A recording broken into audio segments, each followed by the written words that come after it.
Capes on the Couch podcast is for entertainment purposes only. Dr. Issues is a psychiatrist, but he is not your psychiatrist and does not have knowledge of your individual situation. For any personal mental health concerns, please consult your own healthcare providers. For medical emergencies, please call 911 or the designated number in your area immediately. Remember that you are not alone and help is out there.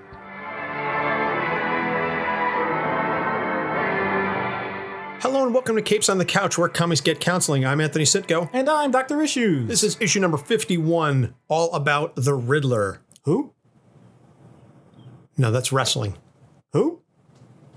What are you, an owl? What? What? I'm not doing this with you. No? No, not now. Yes? Wow. Sorry, I'll stop. And here I was saying we're going to get right into it. We're not going to muck around much. We're going to get right into it, and you had to go and blow it. Sorry. President level patron Brian asked that we cover the Riddler. So for number 51, that's who we're going to get into. So the Riddler, nemesis of Batman. So Riddler was created by Bill Finger and Dick Sprang in Detective Comics number 140, October of 1948. Edward Nigma, Enigma. Get it? Get it? Enigma? Riddle? Puzzle? Get it? Get it? Maybe. all attempted subtlety just thrown out the window there. I think originally his name was Edward Nashton, but then they said, let's make it Enigma. Yeah. Can't miss an opportunity like that. No, because if your name is a pun, you will end up either a hero or a villain. Or if you have alliteration in your name, you'll end up a hero or a villain. It's just how it was back then.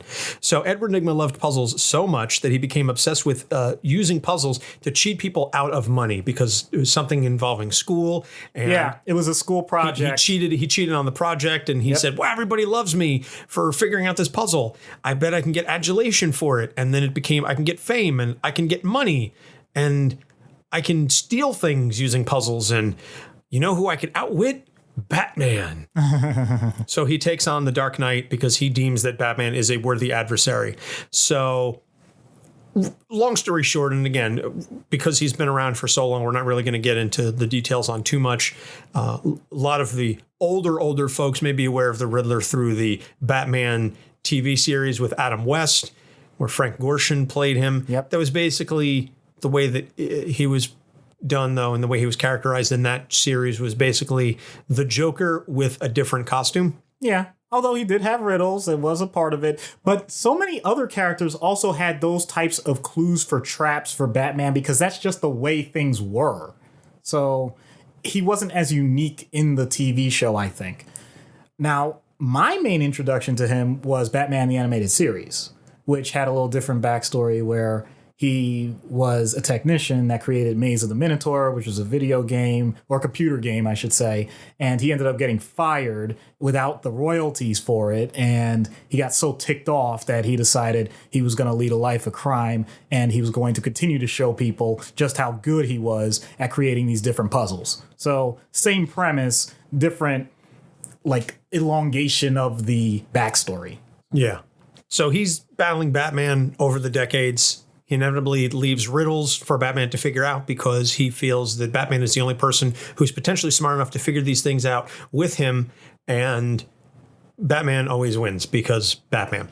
So in the Hush storyline, this is where Riddler determines Batman's secret identity of Bruce Wayne, and he threatens to expose it. But Batman says that a riddle that everyone knows the answer to is meaningless. So that actually gets the Riddler to hold on to that and not expose him. But he does use it to his own benefit for some time. Yep. And then he spends a little while where he's not really dealing with Batman so much. He's more of an adversary of the Green Arrow. And then he gets knocked out and he spends a year in a coma. And when he wakes up, he finds himself cured of his insanity and obsession with riddles because that's how the brain works. No, It's not. But he doesn't remember when he wakes up that Bruce Wayne is Batman. So convenient. Yeah. Que suerte.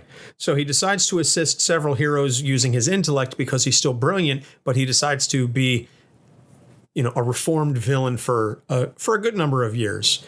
But he's still kind of a pain in Batman's butt because He's very just ruthless and efficient with it.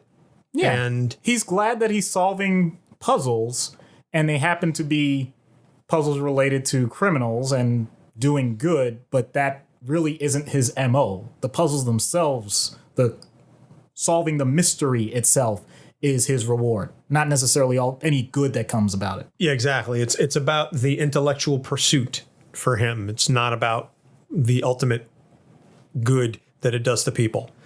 And then he ends up, of course, returning to villainy after being hit with a bomb, which restarts his psychosis.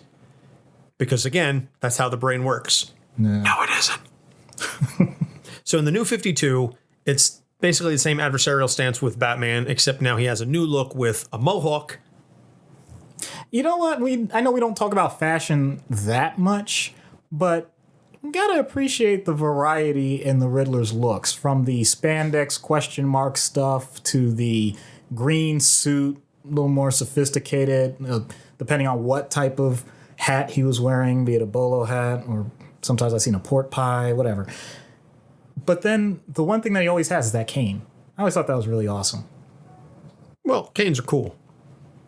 Yeah, but I mean, you don't have to be a pimp with it, you know? He always had it in that style. You know, like, look at me. This is badass. Well, it just exuded that confidence. I don't know. Yeah. But I agree. He doesn't have to be Dolomite with it all the time.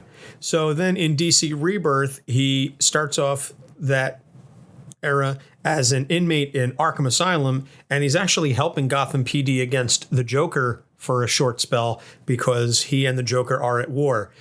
It starts off where he offers Joker a partnership because he says that if either of them killed Batman, the other one would be unfulfilled. And Joker shoots him in the stomach and leaves. I'm not going to lie. I haven't read this. So hearing that, simultaneously, I'm thinking, man, that's cold. And the way the Joker would do it, I could picture that being incredibly funny. So there you go. And if you really want to know my thoughts on the Joker, check out that episode. That was episode 2, wasn't it? Yes, it was. That was our second episode. So that's many, many ways away. Then he ends up forming a team to fight the Joker in what essentially amounts to a turf war over Gotham, the war of jokes and riddles. Whoa. I could picture that being an interesting dichotomy of organized chaos and true chaotic chaos. You know, it's rare. I don't usually say this, but I think you just got me to read more comics just to find out the details of this. That's how intriguing I find this. Yeah, unfortunately, we don't always get a chance to read as many comics as we would like to research beforehand. And we do our level best to try and get some knowledge of them. But yeah, we can't read everything, but I can tell you, I've read plenty of Riddler, so a lot of this stuff I already knew. It's just this one section, I'll admit, I checked out. Sorry. Yeah, this is recent stuff. I think this is actually the Tom King era of Batman. And I got to catch up. And the parts that I've read though have been fantastic, but man, oh man, it's a lot. It gets pretty deep pretty fast. So that's what she said. I'm sorry, you put that one out there.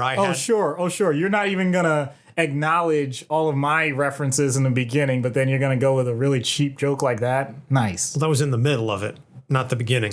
Wow. All right, there, Wario. So moving on to the issues, Brian's question is the first question: why does he leave puzzles for Batman to find? Okay. The first one I can actually give an in-comics reference because I do read them, doggone it. So there was a retcon that happened where Riddler's father was abusive towards him. And the reason was Riddler was doing so well in school and seemed to be so smart. His dad never really made it that far in life and was essentially jealous of him. So he would beat him to within an inch of his life because he would say to Riddler, I know you're lying. I know you're cheating. I know you're making all of this up. Nobody is that good. So Riddler developed a complex where he would always tell the truth. There's just one little problem. The retcon wasn't all the way. So he was still a villain, and you don't always get a villain if you're going to say you're always going to tell the truth. So the riddles are a way for him to provide information to other people while concealing it long enough for his crimes to occur. it kills two birds with one stone. So that's the in-comic version I can give without even getting into any psychology of it. But that's no fun. So let's go with the psychology of it. The Riddler focuses so much on esoteric information, and we know these people, mainly because the two of us sitting across from each other are these people. What am I talking about? How much useless crap do you know, Anthony? Be honest. Oh, I would say it's probably 95% of the stuff in my brain. Same here. Now, unfortunately, because we still have to interact with the rest of society, that information is swimming around at all times. And unfortunately, once in a while, it ends up getting out. And both of us have enough social skill that we don't just automatically blurt random things out at random times. Maybe you. Unless we're in certain company. I was trying to clean it up. Give me a chance. Whether I'm in certain company or not, this stuff still comes out. It's leaking out of my brain. I can't help it. I have to, if I hear a reference, I am constitutionally compelled to say, oh, by the way, did you know this about this? Well, in a way, though, you're still pointing out what I do as well, which is you at least look for opportunities and you look for the moments you can insert those types of references. The Riddler doesn't have to do that because he creates the scenarios himself. He doesn't wait for opportunities. He wants to show this off all the time, and he doesn't care in what context. So it's great that you can set things up where you have these intricate plots and crimes and all these other things that people are going to have to try and stop. So you're going to have an audience, even if they don't know exactly who it is, and you can put out whatever content you want at all times. And he's willing to do it with puzzles, riddles, etc. So he's going to keep doing it because it garners exactly what he wants for his own brain. He wants people to think about these things because they're brilliant, and he wants people to know about the brilliance. He just doesn't do it in a direct way because even in his mind, he recognizes just going up to somebody and say, hey, I got the greatest riddle in the world. You want to hear it? You want to hear it? You want to hear it? You want to hear it? You want to hear it? Not exactly a good way to ingratiate yourself with other people. So that's, I think, the initial premise as to why he does what he does. I think we can get a little bit into more of this stuff with Brian's next question, but I'll let you, ask that because I don't know if you have other thoughts on what I just said. No, I think you pretty much covered it. So the next question Brian had is, why doesn't he stop since he always loses? That's a great point. Most people would recognize that this is a flaw in what they're trying to ultimately accomplish and just stop there. And that's where we really get into psychopathology. Okay. Edward Nigma may have obsessive compulsive disorder or obsessive compulsive personality disorder. Many of you are saying, Doc, what's wrong with you? Why are you repeating the same thing? Except diagnostically, they're not the same thing. Obsessive compulsive disorder is considered a primary anxiety diagnosis that is categorized by obsessions and compulsions. Once again, Doc doesn't sound like he's saying anything complicated. Obsessions mean you constantly think about a certain topic all the time, regardless of what you really want to be focusing on. Compulsions are actions that you are taking regardless of what you want to be doing at the time. They do not always have to go together. They do not always have to happen concurrently. So, a person can purely have a compulsion and have no reason in their own mindset as to why they do it. So someone that constantly washes their hands may not have germophobia. They may simply have that ritual for maybe some other deep-seated reason that we don't know yet. Or a person can constantly think about being clean and whether or not there are germs present in the room and yet may not have any physical actions that go along with that. Even though we get the stereotype that things have to merge and go hand in hand.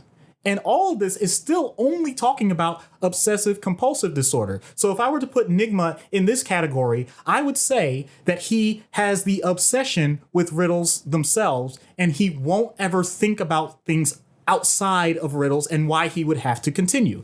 That's one way to look at it. Having said that, anybody that's really read any semblance of long-standing comics with him knows that he has other conversations and he takes a lot of elaborate time to set things up. If he gives you a simple riddle, it's because he doesn't respect you. he doesn't do it that way purely because he has to get a riddle out there. He can hold on to them for a long period of time, and it doesn't seem to cause him much distress in that manner. So I'm not sure that obsessive compulsive disorder itself perfectly fits. Obsessive compulsive personality disorder does not have to have obsessions or compulsions. Because it's a personality disorder, it points out that you have a certain set of traits in how you interact with people in general that can lead to some level of discomfort. For example, and once again, you do not have to feel personally attacked, anyone that hears these things. If you notice that compared to a lot of your peers, you take much more time in organizing and planning things around you, or that you become so meticulous in certain goals that you have that you're willing to do it at the detriment of other things, even if it will change from time to time what that goal is. And other people don't seem to understand or respect the amount of effort and energy that you're putting into those things, and you're willing to do it potentially at the detriment of other parts of your life, at least temporarily, to get those things done. But it seems like you always have a goal or a certain style or system that you want to have implemented at all times, no matter what's going on, even if they're different topics or different settings, then this may hit home to you. I'm saying this because as a physician, this is the most common personality type that we see in our class, because we wouldn't have, in theory, gone as far as we have if we didn't utilize the things that we do on a daily basis to learn lots of material over relatively short periods of time and learn how to apply it in multiple settings in a fairly rapid fashion, because if we don't, people are going to die. That's the positive side. The negative side is the idea that you're willing to be on call for so long and do so much training, so much education, that you do it at the detriment of other entertainment, of other opportunities to interact with people, for your own financial benefit, to be honest with you, because medical school is incredibly expensive. I'm doing this as a generalization. Clearly, there are going to be exceptions, and not everybody that's in medical school has obsessive compulsive personality disorder. That's way too broad a stroke to paint with a brush. But I'm pointing out that certain traits, including someone like Nigma, who's willing to have all of these schemes done and wants to make sure that it has a stylized theme, no matter what's going on, and is willing to adjust and modify as long as it's within that system to focus on the few things that he cares about, be it at the time money, be it at the time possessions of other people or power, or attacking someone, whatever the case may be. Taking all of that time and effort at the detriment of the idea of having any other regular personal life, I think that's relatable. And I think that may be more relatable than just pure obsessive compulsive disorder. The two can happen simultaneously. And I'm not trying to say that these are perfectly fit diagnoses. But to Brian's point, why on earth would he still do it, even though Batman is causing him problems or it's to his detriment? Either way, I think there's a good explanation for that. Because it doesn't matter if he, quote unquote, wins or loses. It's whether or not he wins or loses that way. If Batman is solving his riddles, he'll say, one day I will get one that he can't solve and I'll win. That's his approach. He doesn't care as much about whether or not he's winning against Batman. It's, I have to make sure that I stump him and he's humiliated. As long as it's my riddles. Heaven forbid someone else came up with a riddle that Batman couldn't get and beat him that way. Then he'd be furious, because that's him. That's his. He knows it. He owns it. So that's his gimmick. Yeah. Interesting. Well, I do think that a lot of people can certainly relate to the notion of obsessive compulsive personality disorder. What I find to be a little, I hesitate to say insulting, but reductive, I'll put it that way, is when people say, "Oh, I'm so OCD about it. I have an OCD about this." No, you're just very particular. That's not, it's not OCD. It's not an obsession. And don't denigrate the actual people who are dealing with OCD or OCPD by saying that just because you're particular about how, like your silverware put away, or you hang your plates, or whatever it is that you're doing, that makes you OCD. You don't have OCD. You're just very particular. That's a great point. And I'll go ahead. I'll use the exact example that you gave. If you like your silverware put a certain way and you get mad that other people put it a different way. Me. And it bothers you and at some point you let it go because you're a functional human being, Anthony, then kudos to you. You know, you can have your own style, your own personality. I hope you do, as a matter of fact. That's a wonderful thing. If you wake up in the middle of the night and you spend your next 2 hours doing that exact same task, okay, now we're talking about obsessive compulsive disorder. If there's any other clear way to say this, when I say impacting a person's daily routine or daily life, that's as far as I can go. It's literally taking way too much time where somebody looks at you, similar to a very famous person, Mark Summers. Swear to God, I was just about to say Mark Summers spending all night straightening out the fringes on his carpet. Right, exactly. Use that as an example, and that's okay. I think everybody can get the premise of OCD without misusing it in colloquial terms. Excellent. So the last question is, during his reformation, he woke up out of the coma. He retains his intelligence and his detachment from humanity, but he still wants to do good. Why? We can start with the most base point. He's noticed that the results of doing things against what multiple people are doing around him has led to injury. And that's a survival, Maslow's hierarchy of needs. That's the bottom basement. If you're doing things and people are attacking you, then you need to change just so that you can live long enough to do something different. So a coma could do that. I'll admit that.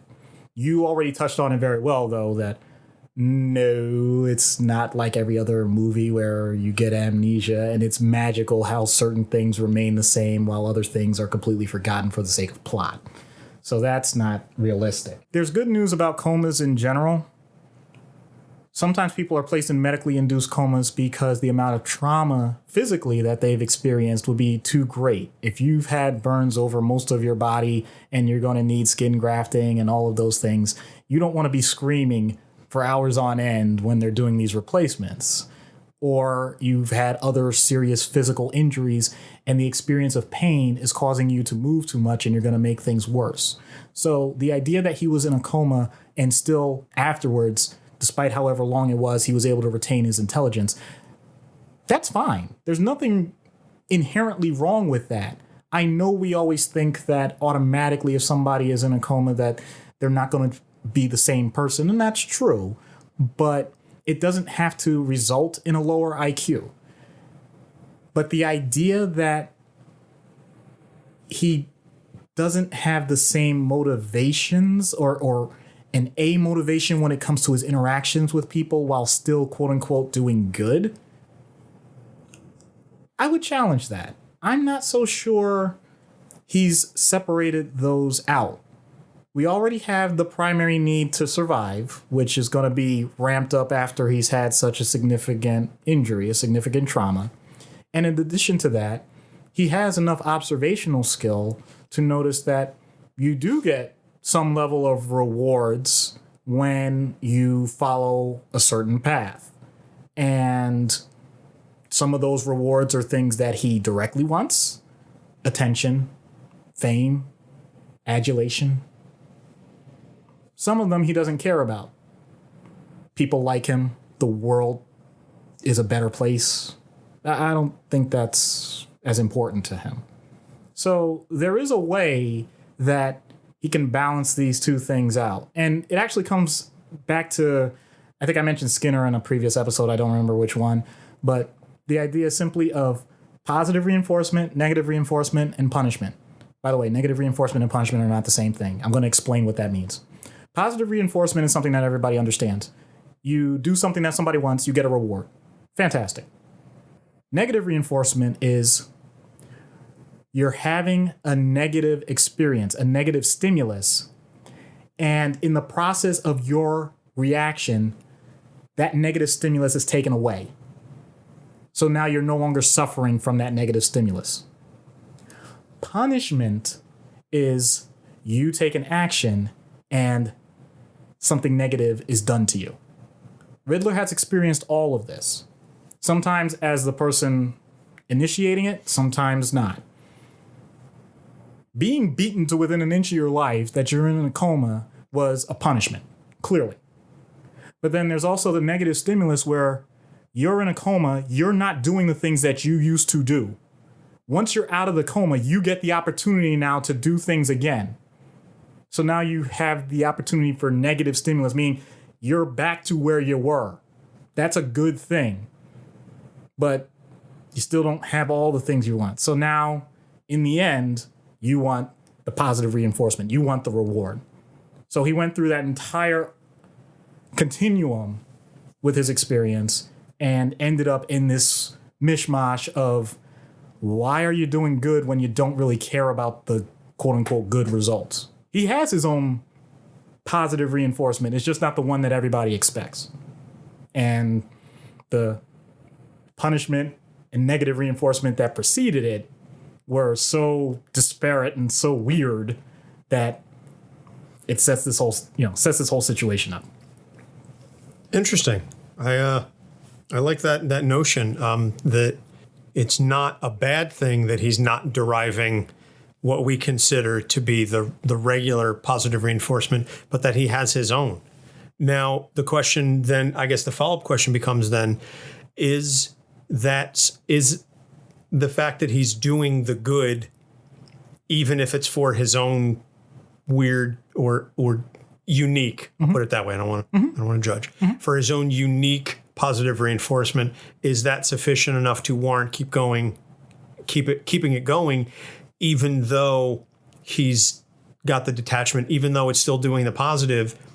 Can we, I guess, or would we societally say this is a good thing, or are we saying, no, if you're going to do this greater good, you have to do it in this way? Like that's a larger scope question, and I don't really want to get into that because I think it's going to be too esoteric and detached from the episode or from the point of it. But it's just one of those things that occurred to me. Like, is it good to do the good for your own reasons, even if we don't like what those reasons are? Is that enough to tolerate it because you're still in the end getting the results done? Or do we as a collective society want you to do it because of these reasons that we have determined you should be doing it? That's like an ethical and sociological and philosophical question. It just occurred to me when we were discussing this, but it just popped into my head. Well, I think that's a great question, and I'll admit I don't have an overarching answer to that, but I will say that's the premise of fake it till you make it. If you don't inherently have the motivation that people think you should about a topic, but you're still completing all of the actions that ultimately may lead to a similar mindset, then I think that's an okay starting point. How far that develops is on a case-by-case basis. I like I said, I don't have an overarching answer to that, and that is a great philosophical question that I'm sure our leaders of the free world are contemplating all the time and trying to come up with wonderful answers, because that's above my pay grade. I don't know that the leaders of any portion of the free world are considering that, but I digress, and that's all I'll say about it. We're going to take a short break, and when we come back, we'll get into treatment. Do you or someone you know struggle through life with anxiety-related mental disorders? Ever get that feeling that you are one of the few? I'm here to tell you that you are not alone. Take a journey with me as I talk about key points in my past and how they may have led to me being diagnosed with anxiety and panic disorder. After which, we will talk about different ways to tone down the anxiety and maybe even beat it together on anxiety. The easiest way to remember the name is by thinking about how one searches for a state of zen in the midst of the anxieties of life. My name is Gerald, and I'm the host of Anxiety. Hello, I'm Ood Gallifrey. I'm Sage Murray. And I'm Leon Felger. And we are the Occulte Veritatis podcast. We talk about anything that intrigues, horrifies, or interests us, including true crime, Serial killers, Military conspiracies, and other mysteries and horrors of reality. So get cozy with your favorite alcoholic beverage. Smoke a joint or two. Only if it's legally purchased medicinal marijuana, of course. And tune in. We would love to have you. You would. You can find all of our links, all of the ways you can subscribe, and the rest of our bullshit at www.ovpod.ca. We hope you listen in soon. And we're back. So getting into treatment now, starting as we always do with in-universe. Do you put him back in a coma so that he goes back to doing good? Well, I don't know, because it's clear that he was doing good after the coma, but then the bomb re-triggered his psychosis because, again, that's how the brain works in DC universe. But how do you get it to the point that you get his compulsion, for lack of a better term, to a net positive for society, or at the very least where it's not harmful to himself or to others? Doesn't even have to be a net positive, just at least not harmful to himself or to others. Right. Batman has actually shown a decent template of this, because Riddler doesn't just like creating riddles, he likes to solve them. And if you can get him to focus on quote-unquote positive riddles, who murdered this person? Who committed this crime of thievery? How would a person be able to survive a horrible terroristic threat? Then you may have his attention, because the more detailed and intricate it becomes, at the very least, you'll have something that occupies him for a certain period of time. And then the end result may be a good thing.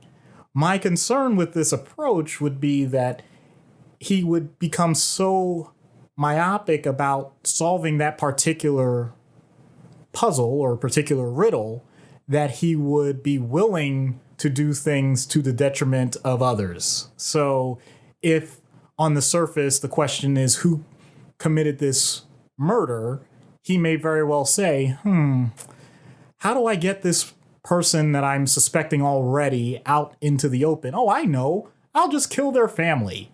Well, that's not a good thing and not what we want to focus on. So it would be potentially grading the level of riddles that we would look for him to solve and giving, ironically, more boundaries, which would interest him even more. It would be similar to telling someone, solve a Rubik's Cube in a certain period of time, because only people with elite intelligence can solve Rubik's Cubes in very fast times. Right, Anthony? I never got better than, about a minute 10. And just like that, you've alienated most of society. I set you up so well for that. Congratulations. If you were to give it to me now, I couldn't do it because it's been so long since I've cubed. I've literally forgotten all the algorithms. Yeah, I know. I'm just pointing out, though, that as long as you continue to iterate in different modalities, something for a person like him to be occupied with, and make sure that the goals are either neutral or slightly net positive, then you're going to end up with better results that way than just saying, hey, man, don't you realize how much good you could do in the world with that intellect? Like, come on, that's going to fall on deaf ears. So I would focus more on that. I wouldn't even be trying to change if they truly are. Do you have to do that right now?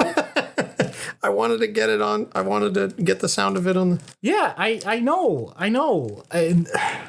My goodness. So, anywho, because I still keep it on my desk. And it taunts me. And by the way, no, he didn't just solve it, because I was thinking, is someone going to think because he just plopped it down and you could hear that on a mic, like, did he really just solve it that quick? No, he didn't. No, I didn't. Anyway, to get back to the point, as long as you're keeping the goals realistic, where he doesn't have to interpret them a certain way for there to be a positive result, I think that would be the best thing to do in universe. So just taking it one step at a time, where he may get upset because it's not intricate enough, but if you continue to tease that carrot that it's going to continue to get more complex, which is true for life in general, then he'll at least continue that intellectual pursuit, as you so well put it earlier. So that's what I would be focusing on. I wouldn't even be saying, don't, stop doing these compulsions with the riddles. It would be, how do we alter this so that these riddles are effective for you and for other people, or at least less harmful, as you already said, and really target it day by day by day, just something that would be able to occupy him. Because this gentleman has shown the second that you give him his own idle mind, he goes out there. Yeah, that's something I can definitely relate to. The idle mind is certainly the devil's plaything with me. And if left to my own devices, I can become very self-destructive, and it doesn't take very long. So I need to constantly be stimulated. And that's why, at least for me personally, I'm always trying to come up with different things. I'm always trying to experiment with new ideas, new paths, new challenges, just to keep myself occupied. Right. And you know what's interesting? This type of mindset, especially someone like the Riddler, the combination of intelligence and everything else, is highly prone to substance use because of the mind-altering properties. And that can, once again, when taken too far, can be incredibly destructive in a short period of time. Some people use it as an opportunity for creativity, but at the same time, those other effects don't go away. So you may wonder how on earth someone like a Riddler, ironically, would be a prime candidate, depending on what their family background is and circumstances and availability, etc., to be an alcoholic right from the start. Because the amount of tension and anxiety of what they're doing, while fulfilling when it's done in the process, may just lead them to find those types of outlets and lead to self-destruction even quicker. Yeah, something to take the edge off, or something to numb, to quiet the brain down. Something along those lines is how someone like him could definitely take advantage of it or view it. Out of universe, I think this is one of those instances where the Riddler is one of those characters that we cover that isn't too far off of, a real person. There's certainly no powers to deal with. Right. He's just very smart, very clever. Yeah. And so what would you say to someone who has basically, these types of obsessions and compulsions in real life? How do you treat them realistically? This is the part that people find very painful in therapy, because whether I'm talking about specifically obsessive compulsive disorder or I'm talking about obsessive compulsive personality disorder, it's a matter of finding out what types of discomfort the person experiences on a daily basis and how to allow them to be comfortably uncomfortable. I know that sounds like an oxymoron, but what I mean is there has to be a certain level of tolerance for things that are not exactly the way that you want them to be. So for specific obsessive compulsive disorder, that can be a matter of exposure. If it's a matter of a compulsion, let's say it's a light switch. You have to flick a light switch on and off 25 times before you enter or leave a room. You can do that systematically. All right, next time you leave the room, pick a number that you're comfortable with that's less than 25. So if it's 24, great. Most people, for whatever reason, I don't have the scientific background with this, just my experience, they'll usually pick another number, either like 20, 15, a multiple of 5, something like that. But in any case, as long as it's reduced, great. Do that. And you're there to be that coach and say, all right, you're done. Bye-bye. Next time, or whatever timeline is necessary, you gradually continue to improve on that. That's for the behavioral side of it physically. If it's an obsession, then it's a little different, but it can be a matter of being systematic desensitization. It can be role play. It can actually even be psychoanalytical if a person really has that bent where they're willing to discuss things that way. But the point is, you challenge. What's the worst thing that happens with this? In other words, do things get destroyed if this is what's going on? In all honesty, it depends. If a person is a sanitation engineer and they're a germaphobe, then there is a good reason why they want things to be clean. So at their job, that's fantastic. The problem is when you go home, do you consider everything to be contaminated, dirty, and you can only think of things that way, and therefore it causes you great angst. And it can be as simple as starting with, okay, well, tell me. And it can unfortunately devolve into hypochondriacs for that particular one. But it doesn't matter what the obsession is. Let's say the obsession is you have to remember the full lineup of your hockey team and, all of the patterns for their substitutions during every game. And you have to have it memorized so that anytime there's a change, you know that that's what's going to happen next. And the answer, of course, or the rather the challenge is, what happens if you don't do that? And you could take that a philosophical approach. You could do it much more practical. Okay, what did the player say to you when the line substitution wasn't the way it was last week? And it's like, well, I'm not with the team. I don't. Okay. Interesting point. Not even saying they're wrong. Just saying you've made the observation that something is different than what you perceive it to be. Let that person come to the conclusion. So you continue to add this up, and most people, when you have enough cognitive dissonance, will say, I was literally just about to say cognitive dissonance. Yeah, something is off here, and this is ridiculous. And when that person comes to that realization, it's not instantaneous, it's not dramatic like in the movies or anything like that. It's more like, I don't feel as stressed about this. Often that's how it starts. And the fact that the person recognizes that there's a release, there is a release of tension, can be enough that they will continue along this path. That's all dealing with specific OCD. Obsessive compulsive personality disorder is much more like a debate, I'm going to be honest. And I'm not saying that there is one set pathway in discussing that with the person, because they often have, not to sound derogatory, they have a method to their madness, and it does produce positive results. So there's nothing wrong with saying, I want you to continue with the positive results, but first you have to get the person to realize, is there something that is creating a negative in your life or in the lives of other people you care about?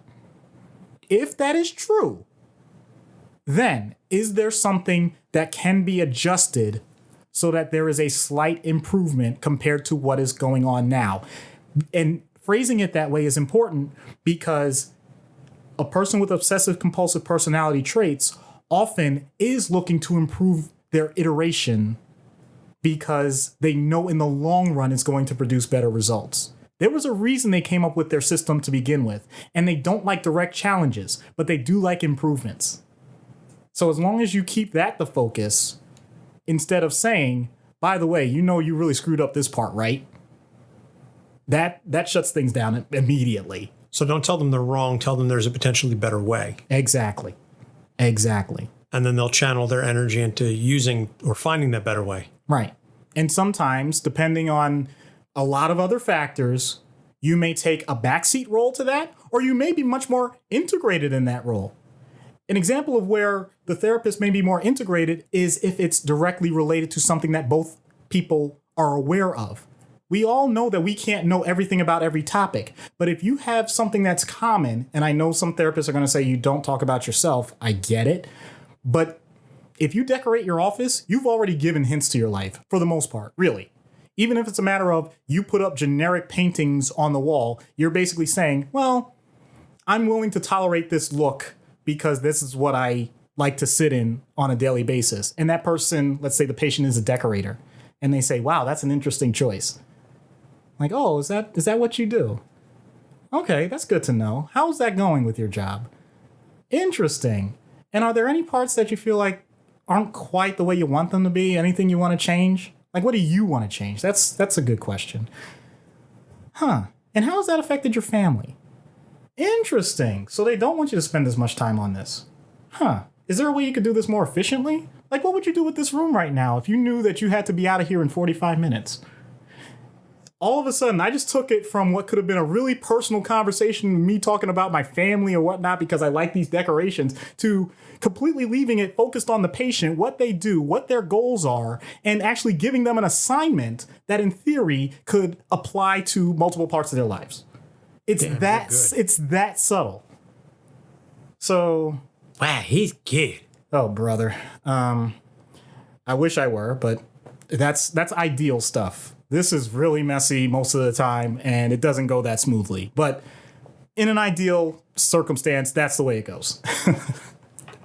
Hey, listen, that's, what we talk about when we're discussing the treatment is we discuss ideals and we say, all right, well, this is the ideal. And then at least, if nothing else, we give our listeners something that they can shoot for or something that they can say, this is what I would like to achieve, even if I'm not there yet. Because it's all about self-improvement, and self-improvement is It's incremental. As I say to my wife all the time, recovery is not linear.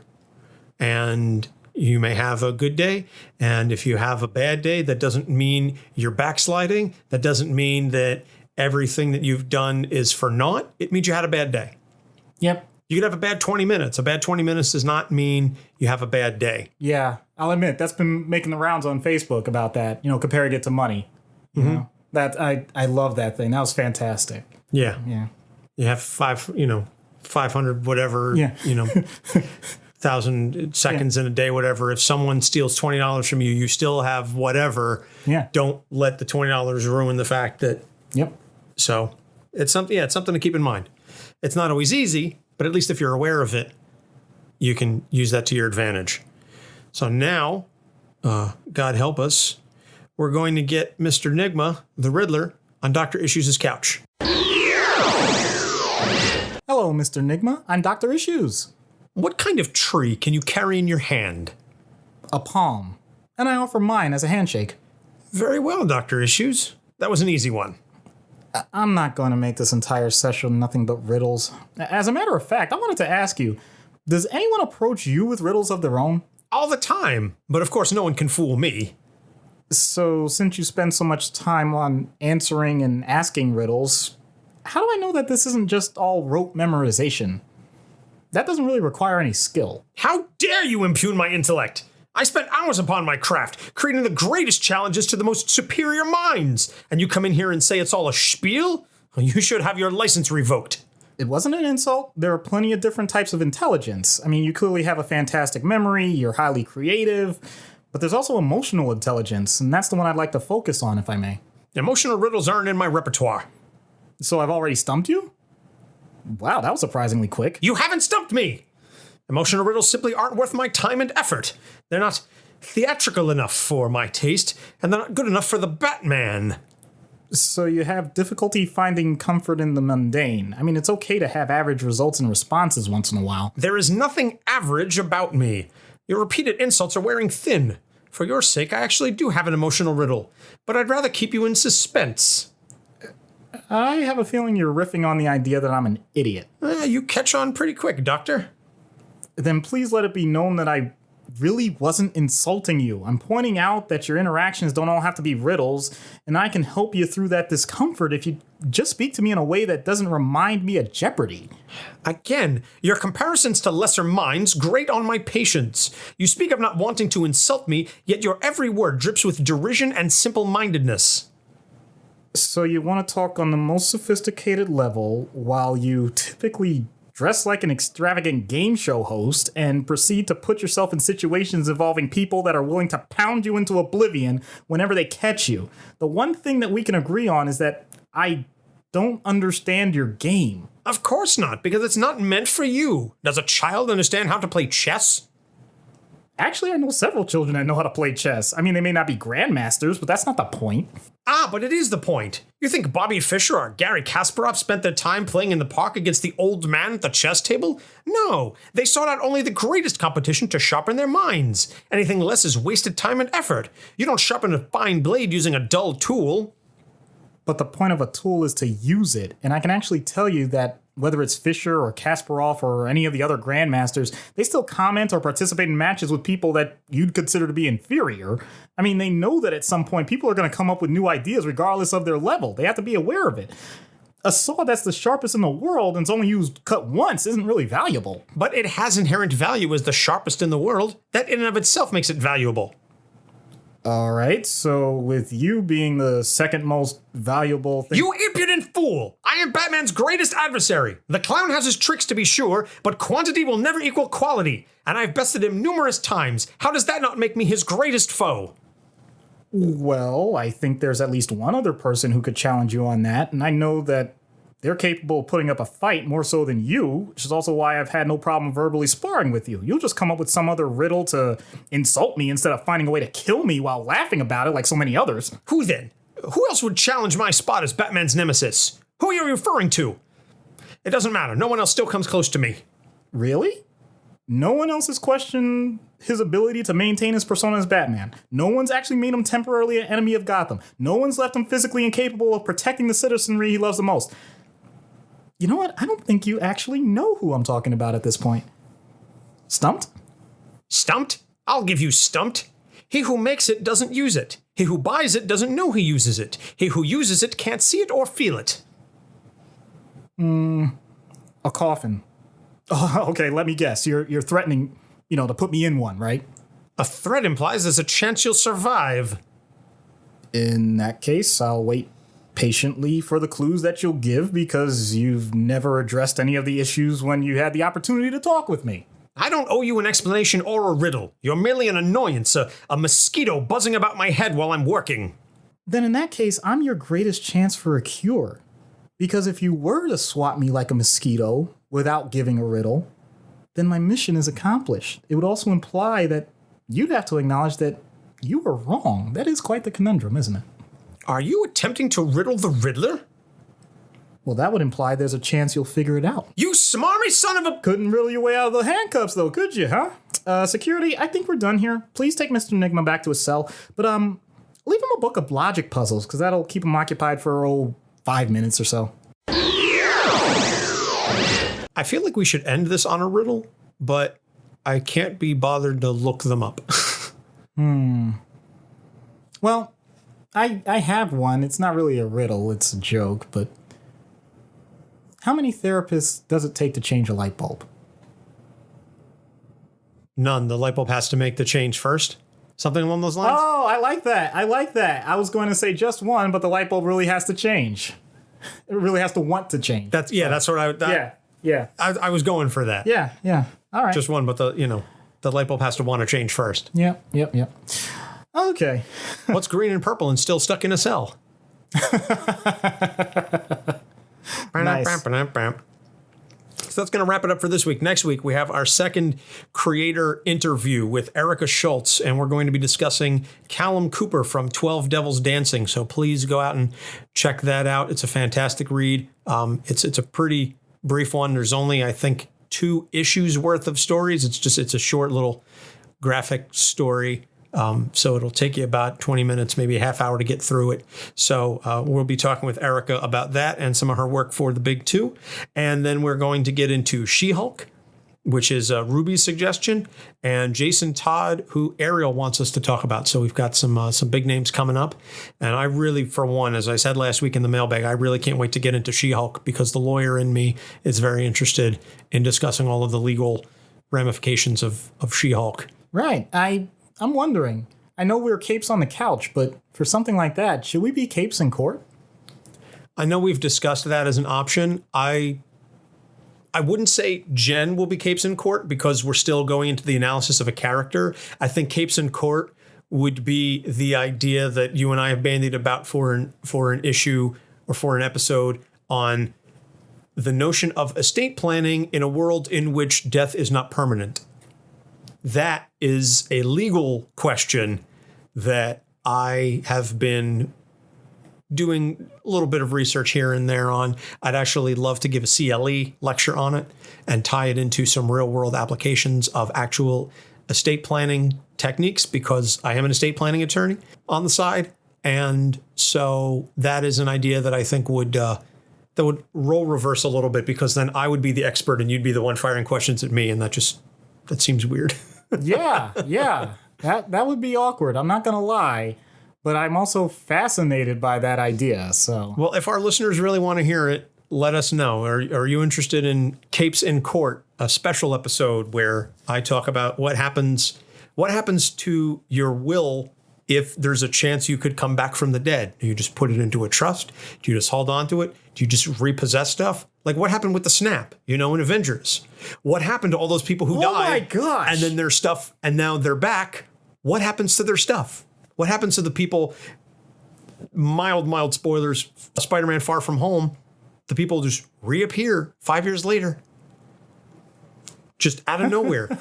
Just what happens? Yuck. What happens to their stuff? What happens to the people who aged, who didn't age? How does that work? What are the legal ramifications of that? I guarantee you there is a wealth of legal discussion that can be had about the ramifications of Thanos' snap. And if our listeners want to hear it, I will be more than happy to become the legal expert. We'll take a break from the psychological stuff and we'll delve into the legal ramifications of what that's about. So you let us know. Hit us up on Facebook, Twitter, Instagram, capesonthecouch@gmail.com, email. We've got our Patreon page. We now have a TeePublic. You can buy the merch, tpublic.com/user/capesonthecouch. You can buy t-shirts, mugs, a notebook, or other various swag with our amazing logo on it. We love hearing from you. Please like, rate, and subscribe. We're on YouTube, Spotify, Podcoin, iTunes. If you listen to us on a platform that allows you to rate and review, please do so, because that helps other people find this show. And that's what we're all about, is more people finding the show so they can find out about whether or not their OCD is real. So, Doc, anything else before we head out? Nah, because I think saying too much after dealing with so many riddles is just going to fall flat. Fair enough. All right, so for Doc Issues, I'm Anthony Sitko. Thank you so much for listening. We'll see you next time. Capes on the Couch podcast is for entertainment purposes only. Dr. Issues is a psychiatrist, but he is not your psychiatrist and does not have knowledge of your individual situation. For any personal mental health concerns, please consult your own healthcare providers. For medical emergencies, please call 911 or the designated number in your area immediately. Remember that you are not alone and help is out there.